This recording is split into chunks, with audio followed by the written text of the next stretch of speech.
আসসালামু আলাইকুম ওয়া রাহমাতুল্লাহি ওয়া বারাকাতুহু।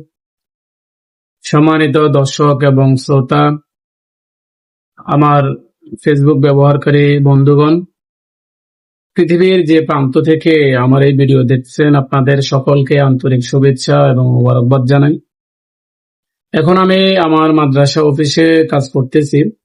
কাজের ফাঁকে চিন্তা করলাম যে আপনাদের সাথে একটি দোয়া শেয়ার করি, যে দোয়াটি আমরা পড়লে রাসূল পাক সাল্লাল্লাহু আলাইহি ওয়াসাল্লাম বলেছেন, আমি যদি এই দোয়াটি সন্ধ্যার সময় পড়ি, তাহলে এই রাত্রিতে বা সকাল হওয়ার আগে আল্লাহ যদি আমাকে দুনিয়া থেকে নিয়ে যায়, অর্থাৎ আমার ইন্তেকাল হয়, তাহলে এই দোয়ার বরকতে আল্লাহ পাক রব্বুল আলামিন আমাকে জান্নাত দিবেন।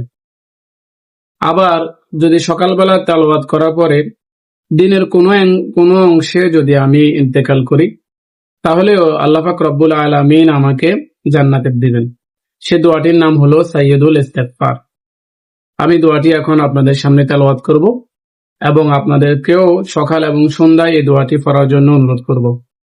আল্লাহুম্মা আনতা রাব্বি লা ইলাহা ইল্লা আনতা খালাকতানি ওয়া আনা আবদুকা ওয়া আনা আলা আহাদিকা ওয়া ওয়া'দিকা মাস্তাতা'তু আউযু বিকা মিন শাররি মা সানা'তু আবুউ লাকা বিনি'মাতিকা আলাইয়া ওয়া আবুউ বিযামবি ফাগফিরলি যুনুবি ফাইন্নাহু লা ইয়াগফিরু যুনুবা ইল্লা আনতা।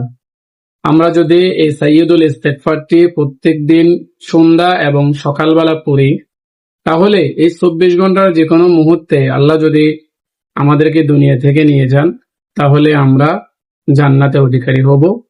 এরকম কথাই রাসূল পাক সাল্লাল্লাহু আলাইহি সাল্লাম হাদিস শরীফে বলেছেন।